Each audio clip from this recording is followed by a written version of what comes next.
Okay. Thanks for putting the paper on the program.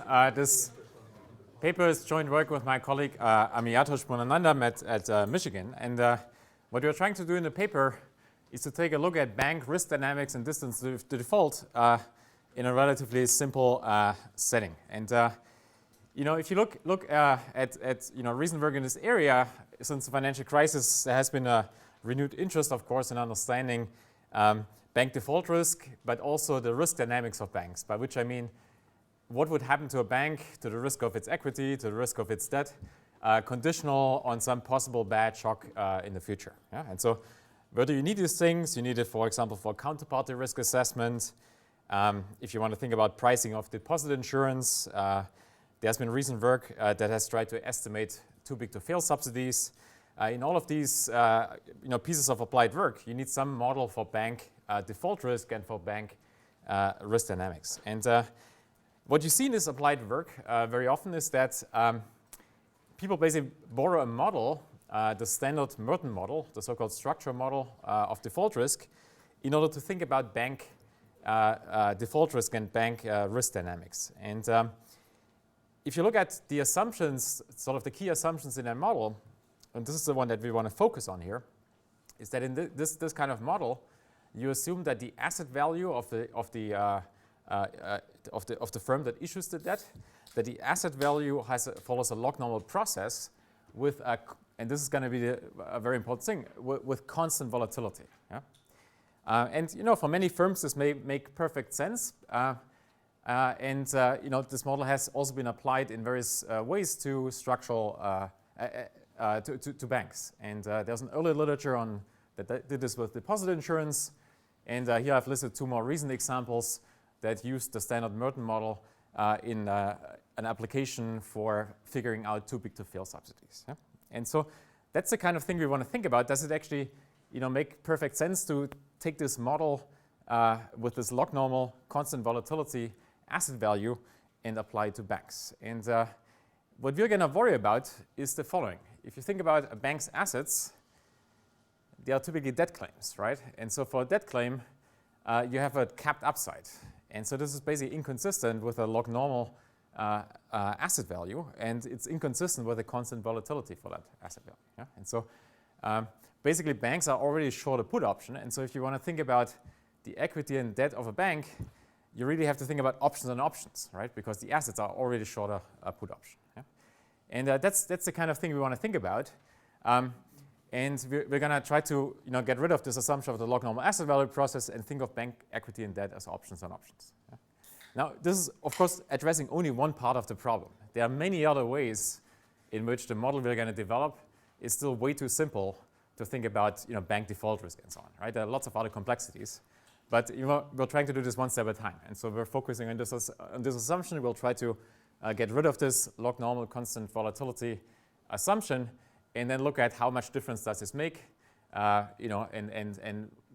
what sort of results do we get if we generalize the model. Yeah? And so let me illustrate this a little bit. So what sort of effects would this produce? Think about a bank that has borrowers, and the borrowers have an asset value, right? And the bank's assets are basically a contingent claim on those borrower asset values. Yeah?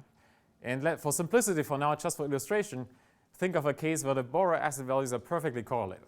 Right? We'll get to idiosyncratic borrower risk later. But for now, assume they are perfectly correlated. How would the bank's asset payoff look like? Well, if the borrower asset values are really high, it doesn't matter how high, right? The bank's upside is capped because the bank owns a debt claim. And only if the borrower's asset values are low, then you get kind of a linearity of the bank's payoff in the borrower asset value. Yeah? As a result, the bank debt payoff, if the bank issues debt, would look like this. And then the bank's equity wouldn't look as in the standard Merton model like a call option, but instead it would look like a mezzanine claim, right? Where you have here kind of the call option part, but then here's where the short put comes. The bank is basically short a call. It's short the upside of the borrower, and it flattens out again. Yeah? And this would be how it looks like at maturity of the bank's debt. If you look at this a little bit ex ante in advance, the relationship between borrower asset values and bank asset values would kind of look like this. Yeah? So you get this nonlinear relationship. Yeah? And now think about what happens if you suppose this is the true world, right? This is how the asset value actually behaves in the real world. And now you apply a standard Merton model where you assume, it's misspecified, but you assume that the asset value is log normal with a constant volatility. Yeah? What you essentially end up doing is you're basically taking the slope here, and you're basically extrapolating from that slope. If you want to think about what's going to happen to the bank's assets if the borrower asset value falls or rises. Yeah? And so what would now happen to your risk assessment is that in good times, when the borrower asset value is over here, you would basically look at this and say, well, these bank assets are not risky, right? Because you're basically extrapolating from that low volatility that they have in good times. Yeah? And you would not be taking into account that conditional on a bad shock to the asset values that gets you over here, you get this basically additional kick that gets you down the curve here, right? You would be saying, well, I'm staying on this trajectory here. Yeah? And so if you take into account this nonlinearity, a negative asset value shock to the borrowers is bad in two ways. It's bad not only because the asset value falls, but it's also bad because it increases the asset volatility of the bank. Yeah? And we're trying to figure out how much this might matter for example, the default risk of a bank. Yeah? Okay, so let me outline what I'm going to show you. I'm first going to show you a simple generalization of the standard Merton model, where we have this option on options feature of bank equity and debt. We're going to start with borrower, so not bank, but borrower asset values being log normal with idiosyncratic and a systematic risk component. And at the borrower side, this is going to be with constant volatility. Yeah?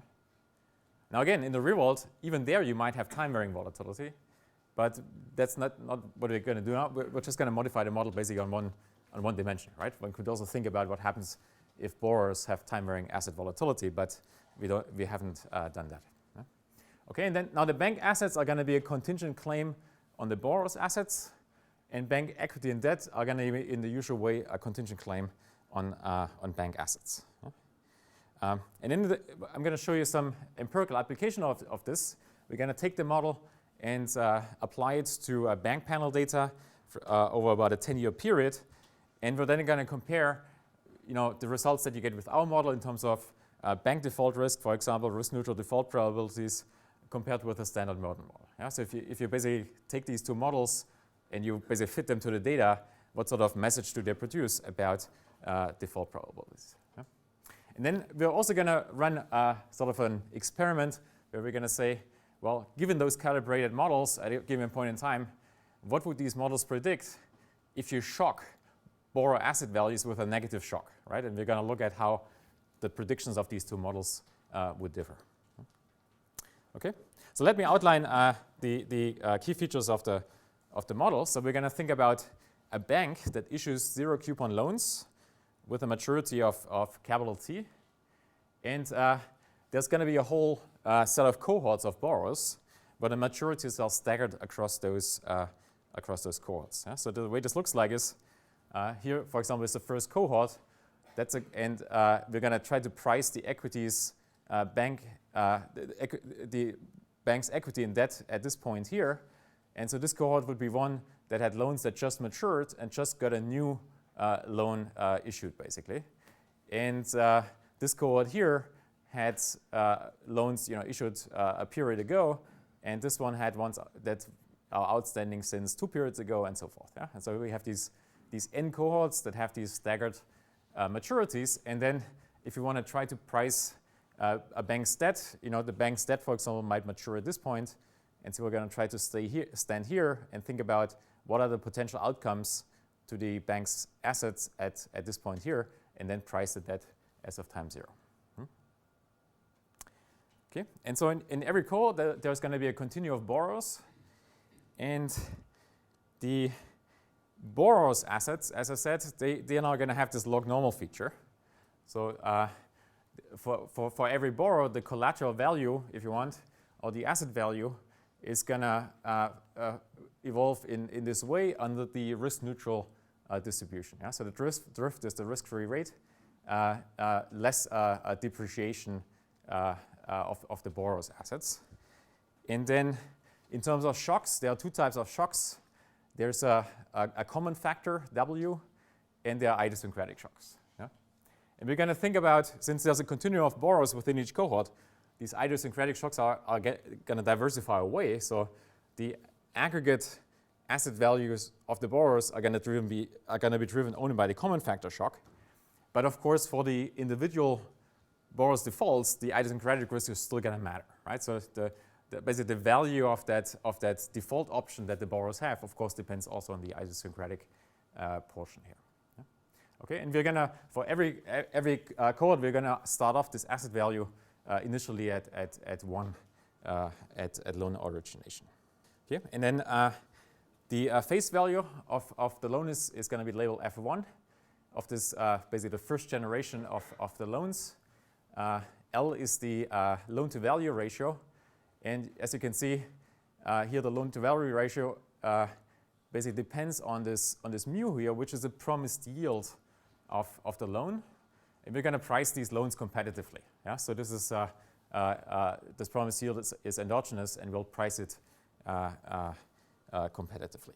The loan payoff then is in the usual way is if the borrowers are in good shape, the loan pays off the face value. If the borrower asset values is low, then the bank just gets whatever that asset value is, and then in the next step we aggregate this within a cohort, and what the bank's payoff from this particular cohort depends on is if these borrowers are really all in good shape, it would just all be paying off the face value. If the borrowers were all in very bad shape, the bank would just get whatever the aggregate asset value of these borrowers is. And if it's somewhere in the middle, then it's some sort of weighted average of those two. Yeah? Okay, so this is now for each cohort. And when these loans mature, right? So in this case, we're not setting here the bank's debt maturity later equal to the borrower loan maturity. So we have to think about what's happening when these loans get rolled over. And the way we're going to do this is that at maturity, the bank gets whatever proceeds it has from that cohort and basically reinvests it into loans to the same cohort. Yeah? And what the borrowers are going to do is they're going to reduce or replenish collateral to get back to the initial loan-to-value ratio that has started out with the first generation of these loans. Yeah?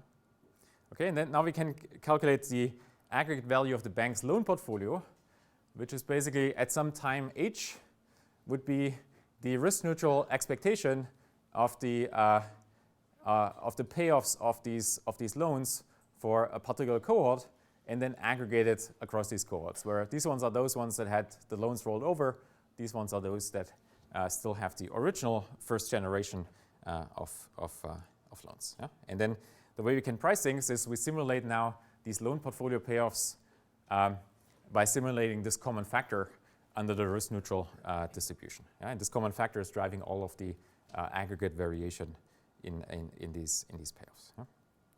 And then what you now get is, if you simulate this and you look at realizations of the aggregate borrower asset value and the bank's asset value, then the picture I showed you earlier with these perfectly correlated borrowers was this kink. And now here we have, of course, idiosyncratic borrower risk. We also have staggered maturities. And each cohort has different histories of common factor shocks, so everything kind of gets more spread out. But the key thing is that we, of course, still get this nonlinearity, right? It's not linear. Yeah? So in good times here, the bank asset value is very insensitive to the borrower asset values. In bad times, it's very sensitive. Okay, and now we have all of the loan payoffs in place, and now we can think about pricing the equity and debt of the bank. So we're going to say that the bank has zero coupon debt outstanding with face value D, and there's only one class of debt here. This is, of course, a gross simplification for any bank. But as I said at the beginning, we're just going to try to change the model in one dimension, right? So there are lots of other bells and whistles one could add to the model that we haven't done yet so far. Yeah? Okay, and then the bank in the usual way is going to default if the bank's asset value at maturity is lower than the face value. And we're also going to allow for the bank to pay a dividend. For simplicity, we're going to say it pays a dividend just before the debt is due. So we only have to deal with one payment here. Yeah?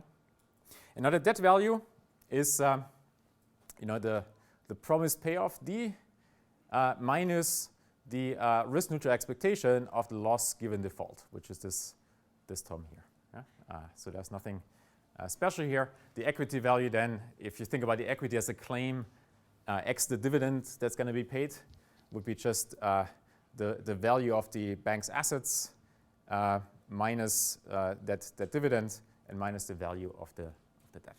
Okay, and now we can, for example, look at, if we put in some numbers, I don't have it on the plot here, but we take a maturity of the loans of 10 years, borrower asset value total volatility of 20%, just for illustration, and then what you get for the bank's equity value as a function of the borrower asset value looks like this here. Yeah?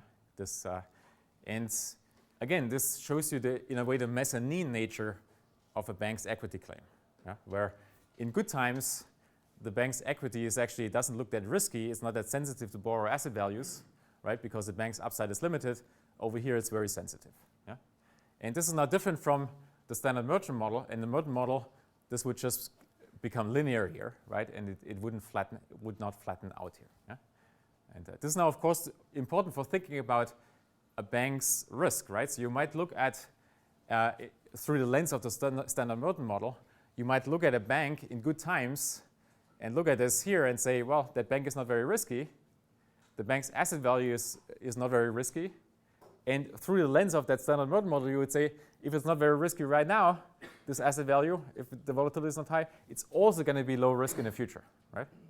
And that's not true here in our model, because you would say, well, it's not very risky now, but conditional on a bad shock, it might actually get risky down here. Okay? And so now I want to compare this to the standard Merton model. And the way we're going to do this is we're going to say, let's just suppose our modified model, just like I've outlined it here, represents a true data generating process. And now we're going to imagine an analyst that takes a standard Merton model and applies it to data that is simulated from our model. Yeah? And so the analyst applies a misspecified model here, of course, but we want to know how big is that wedge, basically. Yeah? And we're going to do this in a standard way. So the way people typically apply the standard Merton model is you look at the observed equity value, you look at the observed equity volatility, and then you fit the model to basically solve for the unobserved asset volatility and for the unobserved asset value. And we're going to apply the same sort of thing here. Yeah? Okay, and so this is what we get for risk-neutral default probabilities as a function of the aggregate borrower asset value at a given point in time. And the circles here are the actual ones, where actual means, according to our model, which is here in the simulation, the true model of the world.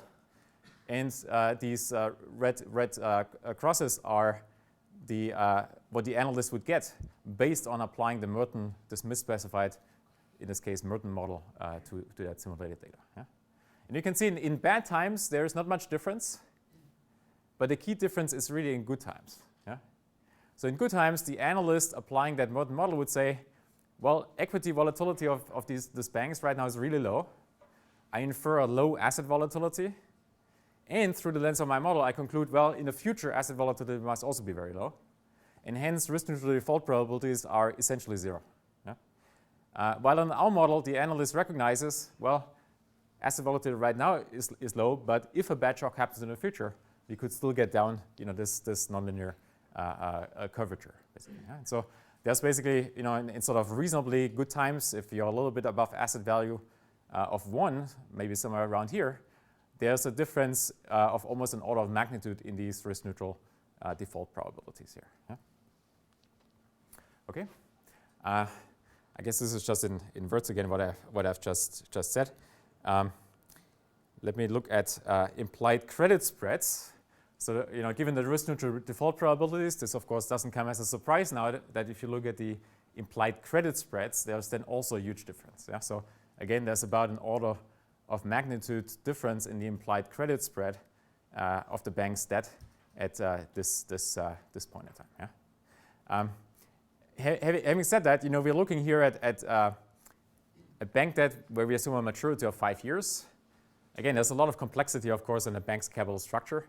Deposits don't have a maturity of 5 years. But it's also difficult to think about the effective maturity of a deposit, right? Because until depositors realize that things are bad, something bad happened to the assets of the bank, this might also take a while, right, until they can react. So it's actually quite difficult how to map, a bank's capital structure into a model of the sort. Yeah? But clearly, if you really wanted to model short-term debt, our model would also not be a good way to think about it because it's well known that if you don't have chumps in the model, for very short-term debt, you would always get basically 0 risk-neutral default probabilities. Yeah? So there you would, if you want to think about short-term debt in a realistic way, I think you would also have to add chumps or any sort of features like that. We also ask, what would be the value of a government guarantee? So if you imagine that, just for this illustration, that there's a 50% risk-neutral probability that a government will step in the event of a bank default, what would be the value that you would put on that kind of government put, basically? And again, that's basically an order of magnitude difference between the value that you would calculate within the standard Merton model and the value that you get in our model here. Yeah? Okay, so this was the first illustration. Now we want to take this a little bit closer to the data. So I'm going to show you a calibration of that model to Compustat and Chris FRB data on banks from 2002 to 2012. And the way we're going to do this is basically every period we're going to just try to fit the model, period by period. So this is basically every time basically a one-shot calibration. And when a new quarter comes with new data, we just, again, fit the model. And this is sort of similar in the way people apply the standard Merton model to firm data. Yeah? In the calibration, we're going to think of the book value, the loan face value as the book assets of the bank. And D is going to be the face value of all outstanding debt, including time and demand deposits. Again, cross simplification about the capital structure. Debt maturity 5 years, market equity, and book value of assets are all then going to be normalized by the outstanding debt. And we calculate equity volatility for every bank in the panel by looking at daily bank stock returns over 12 months backward-looking windows. And then we calibrate the model. Yeah? And so for our model, every quarter we back out the current borrower asset values and the borrower asset volatility in order to match the observed bank equity value and bank equity volatility. Yeah? Exactly in the same way as people usually apply the standard Merton model. Some information on the other parameters. So we have a depreciation rate, for example. This is the depreciation per year, a little bit of payout. The bank issues loans with 10-year maturity. The bank has debt outstanding that matures after 5 years. We have a correlation of the asset values of the borrowers set at 0.5, and then a loan-to-value ratio that's, I'm not showing you the exact number because it does depend here on that endogenous promised yield here. Yeah? But it's roughly around 0.8. Applying this to the whole panel over these 10 years, and then looking just at sort of the summary statistics of the risk-neutral default probabilities that come out of these two models now, the Merton model and our modified model, you sort of see what you, I think, should expect, which is under the Merton model and our model, the mean risk-neutral default probability under our model is a little bit higher than under the Merton model, but there's a much bigger difference actually if you look at the medians. Yeah? In other words, in our model there's very little skewness, but under the Merton model there's a lot more skewness, yeah? Which is driven by the fact that under the Merton model in good times the risk-neutral probabilities are really very, very low, right? While in our model this is much more moderate, this tendency of risk-neutral probabilities to go down in good times. Yeah? Here's a plot of the average risk-neutral default probabilities, again, from every quarter from these one-shot calibrations. And you see there's an interesting difference between good times and bad times. Yeah? So this goes from 2002 to 2012. And you see in the years before the crisis, the risk-neutral default probabilities, this is now cumulative over these 5 years of outstanding debt. Under our model, they are much, much higher than under the Merton model. But once the big bad shocks really hit, it actually flips around. Yeah? And again, what's going on? Well, here our model says there's a chance that there might be a bad shock in the future. Asset volatility goes up. Yeah? But in the crisis, this actually reverts. And under the Merton model, you're now saying, well, asset volatility is high, and it's going to stay high forever.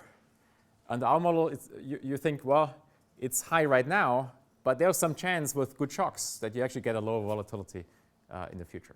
Yeah? And so, okay, and so I think this is one of the things that people applying these sorts of models should now kind of also worry about, which is if you, for example, trying to estimate too big to fail subsidies or something like this, and use data from before the crisis, right? That could make quite a difference which type of model that you're using there. Now let me get to the last point, which is the model implied equity risk dynamics. And I'm going to show you that our model and the standard Merton model, they differ very starkly in their predictions about how a bank's equity value would change in response to a negative asset value shock. Yeah? And so I'm going to show you what basically happens conditional on a negative asset value shock in the future. And the way we're going to do this is we're going to take data from just before the crisis, 2006, and we're going to think about a negative asset value shock. And the way we're going to do this is we're going to look at house prices, and we're just going to assume the borrower asset values are basically following the trajectory of house prices that you had from 2006 onward. And then basically every quarter we look at house prices, how they have evolved, and we're going to say, this is how asset values evolve. And we're going to now say, well, if you had contemplated in 2006 a trajectory like the one that house prices actually took, what would you have forecasted how banks' equity values should change? Right? So conditional on those negative shocks in the future. And we're going to keep borrower asset volatility constant, right? So everything there is log normal with constant volatility. Of course, in practice, in the real world, this might also have changed, right? But that could be an additional channel that's not included here in that analysis. Okay? And so this is how this looks like. So in the beginning, not too much happened in 2007. But as house prices, were falling more and more, you can now see that the and I forgot to mention this. So what we're looking at now is the equity risk, right? So the equity volatility. And so under the Merton model, you would have said, well, if this negative shock happens in the future, I will predict that equity volatility goes up, but goes up in a relatively moderate fashion. Yeah? So from here, about 25% to about 30%. Under our model, there basically is an additional kick coming from the bank's asset volatility going up, conditional on those bad shocks in the future. And as a result, you get equity volatility going up actually a lot more. Yeah? So instead of going up from 25 to around 32 or something like this, it goes up from 25 to almost 50. Yeah? Now, of course, if you look at realized volatility, our model is still far away from matching what you actually saw in terms of realized volatility at the time. Yeah, so the realized volatility here is the black one. Yeah? But there was, of course, other stuff going on that we don't have in the model. Yeah? There's no changing borrower asset volatility in our model. There are no liquidity problems in our model. There's no complex capital structure and no runs in our model, right? So there's still lots of stuff potentially missing, of course. Yeah? But nevertheless, we think that just this one dimension that we are focusing on is nevertheless a relevant, relevant feature of a bank's risk dynamics that one should keep in mind when thinking about these sorts of issues. Yeah? Okay, so let me conclude. So the what I've shown you is that bank equity and debt, they basically have an options nature. And if you apply a standard structure model, you're likely to underestimate default risk, particularly in good times. Yeah? And this is where the biggest difference comes from. And if you look at the world through the lens of our model, then you realize that negative shocks to asset values are a bit more toxic than they are in a standard structure model because there's this add-on effect on bank volatility. Yeah? And now there's, of course, lots of useful extensions one could think about. This is just an incomplete list. Putting the government explicitly into the model as a claim holder might be an interesting thing to do, right? Explicit and implicit government guarantees. Liquidity problems, jumps in asset values, a more complex maturity structure, seniority structure, and so forth. These are all, of course, useful extensions. But as I said, we were just trying to focus on one thing at a time and basically change one feature of the model and see what kind of effect we get from this. Okay, so thank you so much for asking me to discuss the paper. I'm really glad I got the chance to be at this conference. And Stefan did a great job of summarizing the main ideas in this paper. The basic idea is if the underlying assets are loans that have a capped upside, then the bank's asset value as a function of the underlying borrower's asset value is going to be concave. And in particular, it's going to kind of flatten out at high asset values. My discussion is going to focus on two main points. The first is going to be why are banks different if they are different? So if they are they different because of their assets or their liabilities? I think that, after being trained by Doug, the first way I would have gone was to think about the differences in their liabilities. And I'll talk a little bit about that. And of course, Stefan realizes that, and it's a difficult extension to attack. And I bet Jigwa will talk a little bit about that too, because I think he's tried some of those things. The second thing I'll talk about is on the empirical side, we have some data on asset values. And in particular, we can ask the question, how do banks change in asset volatilities from 2007 to 2008 compared to that of non-financial firms? And I'm going to draw on some work that I have with Andy Atkinson and Pierre-Olivier Weil, in which we approximate distance to insolvency with inverse equity volatility. But I'll show that that's very close to a distance to default measure. And we'll show that all firms' distance to insolvency or distance to default deteriorate together. So there might be something special about banks, but what's happening in the financial crisis, which I think is what we're partly trying to look at because we focus on that part of the sample, is that all firms' distance to insolvency or distance to default clients. So maybe there's not, the similarities are more important than the differences. But it is important to focus on time-varying volatility. We have to think about what the sources of that would be, but I like the focus there because most of the decline in distance to insolvency is in fact due to an increase in volatility. So I would even encourage you, instead of thinking about shocks to levels of asset volatility, I think shocks to the second moment about the values of asset levels are even more important. And it turns out that it's idiosyncratic volatility that increases a lot in the financial crisis. Finally, if you think about what distance to insolvency or distance to default is measuring, it's basically measuring the size of your equity cushion in terms of how many asset standard deviations that represents. So it turns out that for banks, both things happen. Their equity cushion shrinks and their asset values become more volatile. The asset values becoming more volatile is what's driving the distance to insolvency or distance to default to decline.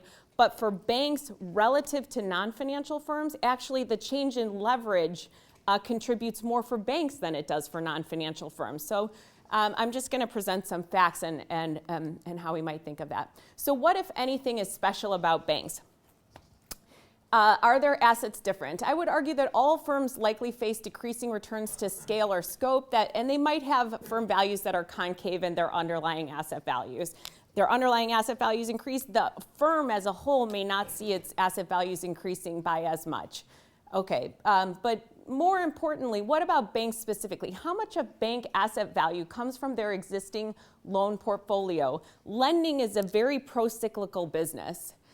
Again, and then leading into the liability side, I think what's missing on the asset side is that bank assets in particular may have a much lower value in their second best use. So banks are particularly sensitive to concerns about potential fire sales. And that's the important connection to their liability side. Okay, on the other hand, what about if we wanted to think about the differences in terms of banks, not about the shape of their asset payoffs, but instead about their liabilities? Well, they've got deposits and other short-term debt finance. So they've got short-term liabilities, and not only that, their equity cushion is amongst the smallest in the economy. And maybe they're subject to runs even with deposit insurance because of this other short-term finance that they rely on. Okay, so we want to think about, probably in the ultimate model, of which this paper is a first step, we want to think about this important interaction. So we can do something simple if we would just want to think. I thought, when I saw the picture, I thought, well, do I really think that bank asset values are insensitive to underlying asset values in good times? So I did a very simple CAPM regression where I looked at a evaluated index of the top 50 financial institutions, and I split the sample into quintiles according to market returns. And I compared the beta of those top 50 financial institutions in the bottom quintile of returns to that in the top quintile of returns. In the top quintile years, that beta is 0.99. In the bottom quintile years, it's actually 0.8. So you have this opposite result of what you might expect. Of course, these are betas to equity values, but it looks like bank equity is more sensitive to aggregate market equity returns in good times, not in bad times. Why might that be? Well, bank lending activity is very pro-cyclical. So this is just a picture from the survey of lending standards, and we know that lending standards tend to tighten in recessions and get looser in booms. And the pro-cyclical nature of bank activity is something that was pointed out by Adrian and Shin, for example, but many others. Bank assets are also more varied. Loans and leases are actually the biggest category of bank assets. That's the purple thing at the bottom, but the majority of their assets are stuff that are not loans and leases, and these are just book values, not market values. It doesn't think about where the profits are coming from. Okay, so very simple model. I think Shigo will have more to say here. If you think about what a bank might look like in different states of the world in terms of its assets and liabilities, it starts out with cash of 20, loans of 80, short-term debt of 80, and then a small equity cushion of 20. If a bad shock hits, but it can be absorbed by the equity cushion, we're okay. If a bad shock hits and that drives the equity cushion to zero, now these short-term debt holders are starting to think, well, hey, I want to get my entire dollar out, so I'm going to run. That's going to force the bank to sell some of its loans, lower value and second best use, and we get into this sort of bad crisis state, partial run state where asset values fall a lot, and you get that interesting liability asset interaction. So what would this look like? I'm not a PowerPoint person, so I couldn't figure out how to get a curved line here. But maybe it looks something like this. It's sensitive on the upside, but it's really sensitive on the downside. And of course, this fragility would have a first moment and a second moment effect. It's going to mean that asset values are really sensitive to what's going on down here, and that volatilities will change as well. Okay, so second part of the discussion. How do banks' changes in asset volatilities from October 07 to 08 compare to that of non-financial firms?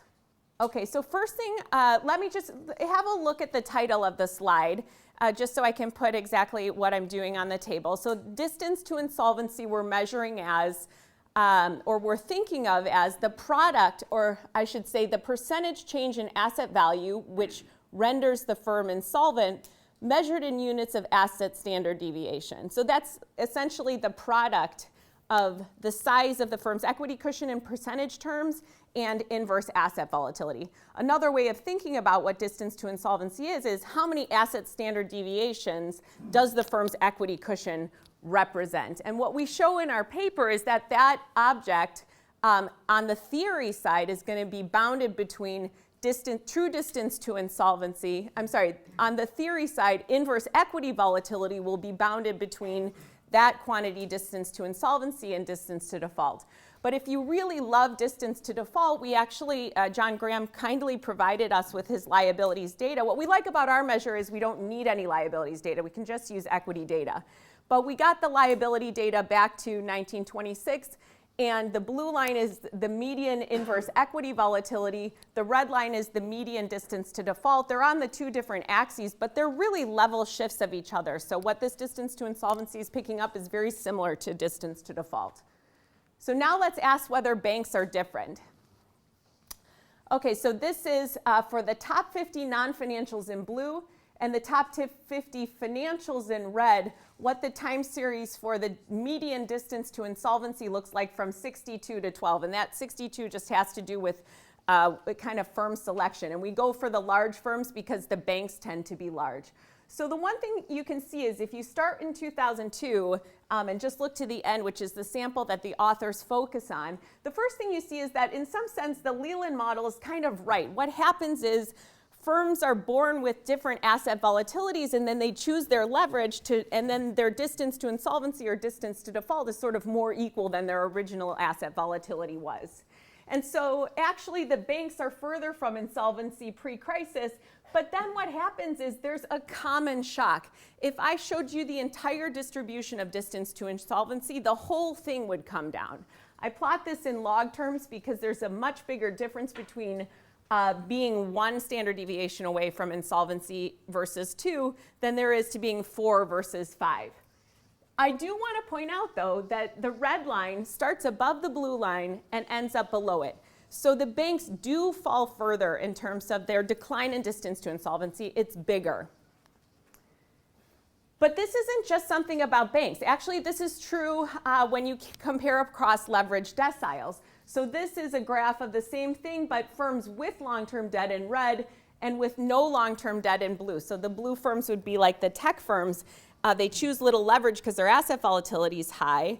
But when the shock hits, and what I'm going to argue is an aggregate volatility shock and an aggregate common shock to idiosyncratic volatility, the firms with long-term debt actually have a larger decline in their distance to insolvency. Okay, but what does this decline due to? Is it due to leverage or volatility? I already said that overall the change in volatility is going to be much more important. But we can actually look at the change and compare the decomposition for the financial firms and the non-financial firms. So what I'm going to do is this multiplicative relationship is going to be additive in logs. So I'm just going to look at the decomposition of the log change in distance to insolvency. So I'm going to bring in the accounting data, and I'm going to measure the change in the log size of the equity cushion and the change in the log inverse asset volatility, where I get the asset volatility from a Merton model KMV style. And what you see, we've got the financials. So 100% is the total change in log distance to insolvency. And then the blue represents the part of that change that's due to the change in volatility, and the red represents the part of the change that's due to the shrinking equity cushion size. And what you see is that a much larger fraction of the total change for both financials and non-financials is due to the increase in asset volatility. But if anything, actually, the contribution of the leverage part is bigger for the financials. That's pattern holds for firms with long-term debt, without long-term debt. Most of the graph is blue, but you get a little more red when you have debt there. And it's true across leverage deciles as well, almost monotonic, where the leverage portion has a little bit more contribution on the left-hand side for the firms with smaller equity cushions. Okay, so what are the takeaways then? Overall, the change in inverse asset volatility is what's most important, and it's a common shock. All firms' distance to insolvency or distance to default are declining together. There does appear to be systematic variation in the relative contribution of the change in leverage versus the change in volatility.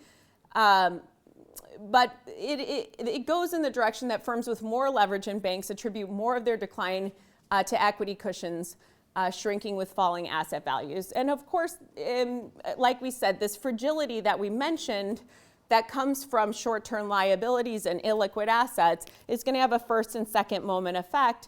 All firms have this very important second moment effect during the financial crisis. Volatility goes up and their distance to insolvency or distance to default shrinks greatly. But actually the asset values contribute a little bit more for the financial sector. Okay, is what we're facing, this kind of gets back to some of the things we talked about yesterday, is what we're facing a problem with structural models, or were we somehow did we face a totally unexpected or unanticipated or latent volatility shock? So if you look at bond spreads, CDS spreads, distance to insolvency, distance to default, they're all going to paint the same kind of picture. You're going to see, this is the negative of bond spreads. You're going to see very low bond spreads from 2002 to 2007, then a spike up in bond spreads, and then a fairly quick recovery. And that's the same thing you see in either distance to insolvency or distance to default. So it looks like an unexpected shock. And the bond spread, you might say, okay, well, the bond traders are using the Merton model, and we came up with these spreads, and that's why it looks like this. But I would say that the price setting mechanism for the bonds is more complex than that.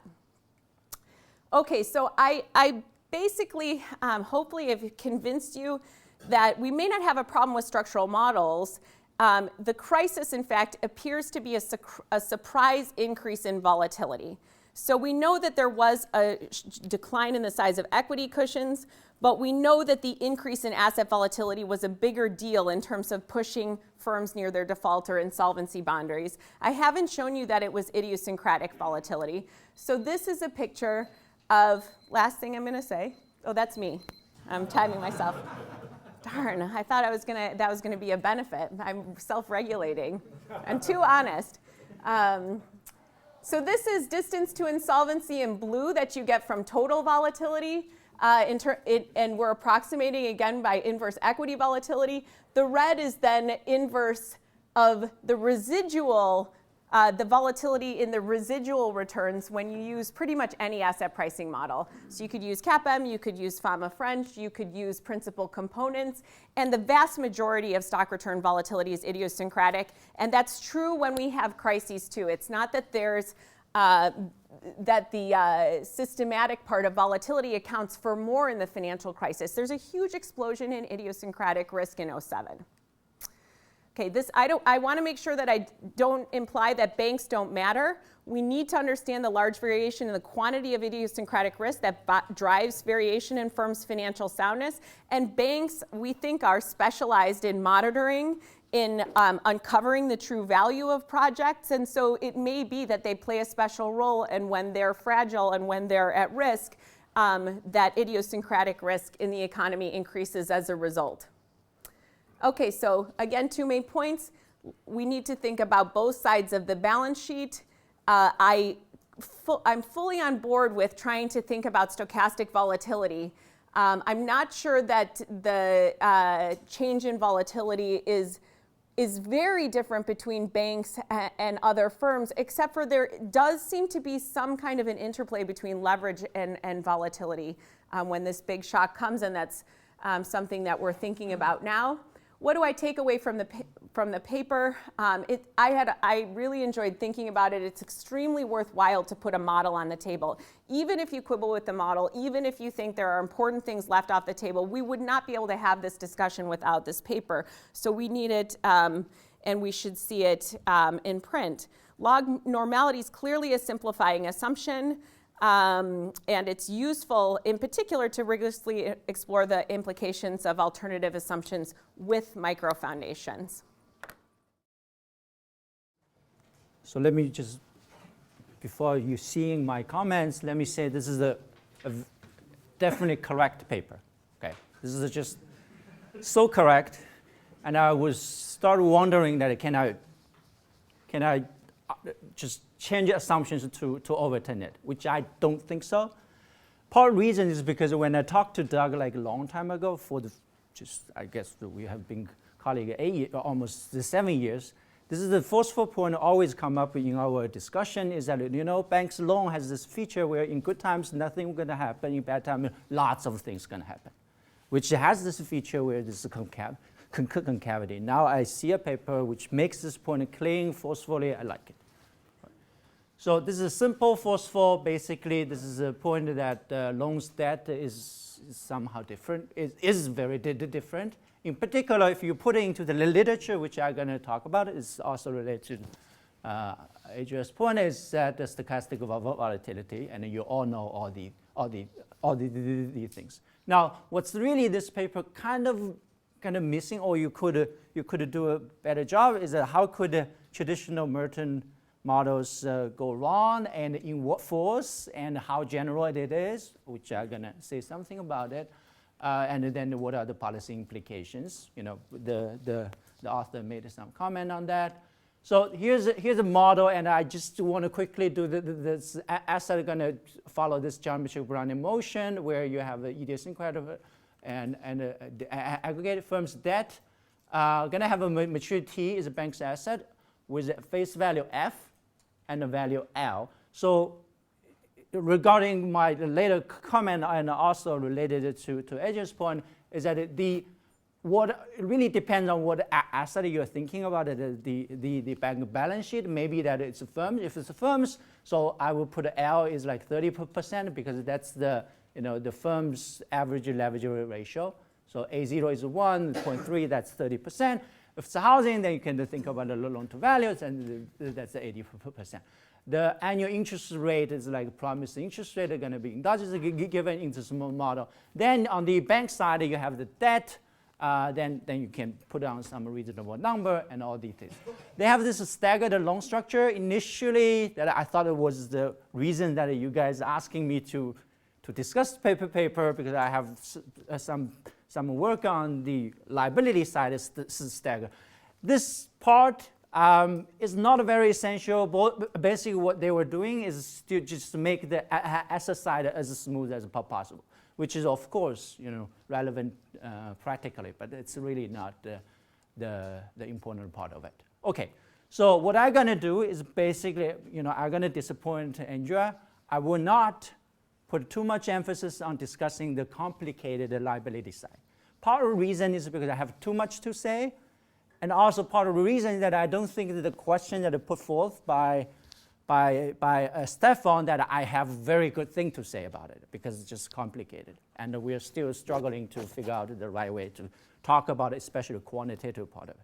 What I'm going to say is that I want to say, in what sense that we can bring in another part of this model, which is still within the framework, and to think about how robust that this force is. Okay. As put by our simple intuition with Doug and Stefan, basically you have this concave feature of the asset. Then I'm going to think that maybe that when we compare to the firm, which is also related to Andrew's point, that you're going to see this effect.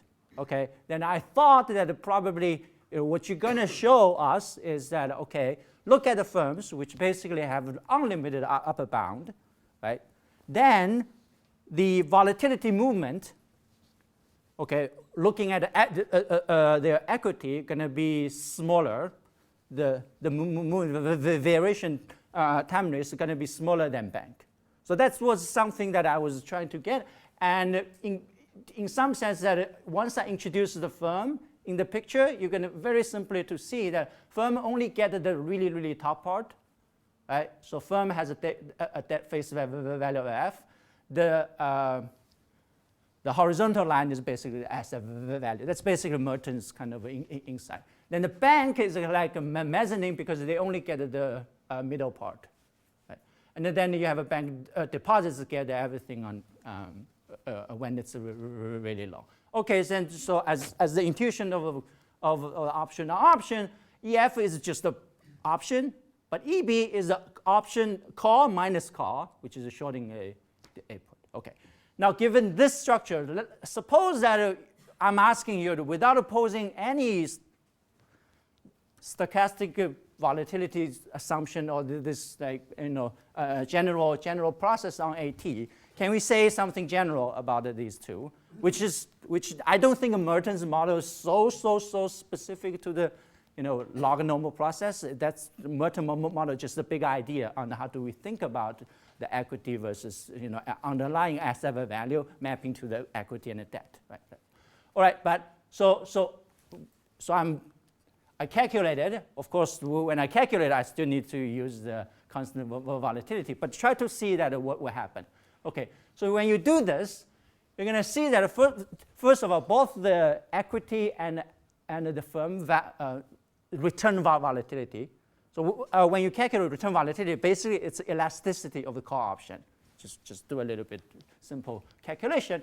you're going to see that, first of all, is that firm value, if they have the same underlying asset, firm return volatility is always above the bank's return volatility. So you can see it. You can see just by simple calculation. The reason is because the firm equity is always has a higher slope than the bank equity. Bank equity is just capped at some point. All right, so that's the first thing you learn. The second thing you learn is always increasing toward the zero part. So when the things are really, really bad, both guys just jump up.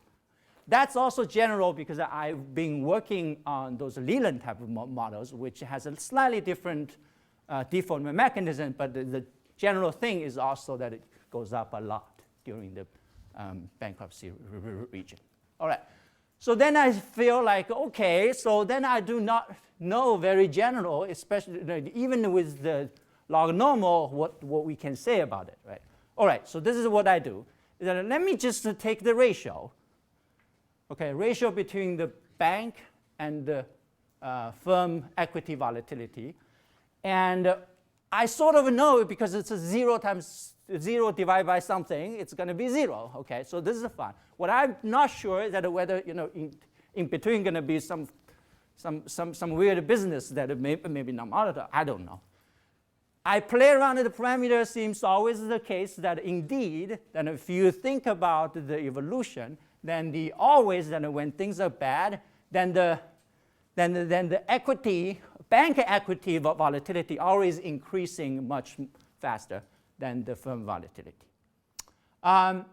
I believe you can prove it under the log normal process, but I hope that you can say more about what if you don't have the log normal process that as put forth by Andrea. And I think that the key idea of it's really coming from the concavity part of the asset is a concave transformation of underlying asset, which makes this thing condition. Okay, so then I'm going to say something about what like policy implication, what you can this model really tell or inform or help the regulator to do something about it. So in my mind, if you talk to some academician, it's basically saying the bank assets, especially from here, relative to non-financial firms, have a much stronger leverage effect than, right? That's the takeaway. Now, in the literature, there are lots of ways, or fruitful ways, quantitative ways to deal with this leverage effect. One is just take a reduced form saying that, okay, this is a stochastic process for the asset. That instead of having constant sigma here, you just put a level of stock value there and make it just going higher when the level is lower, right? That's. And the reason that this is widely used in the credit spread literature because it has a closed form solution when you calculate the call option, put option, and all these things. So you can just have the formula, just put it in, which is super useful for these regulators, I presume. And what I also know is that for non-financial stocks in the old data, like 80s, 70s, theta is about 0.9. So it has a little bit of a leverage effect from the data, not that much. But I guess that if you do the financial firms, hopefully you can show me that indeed this leverage effect is much bigger.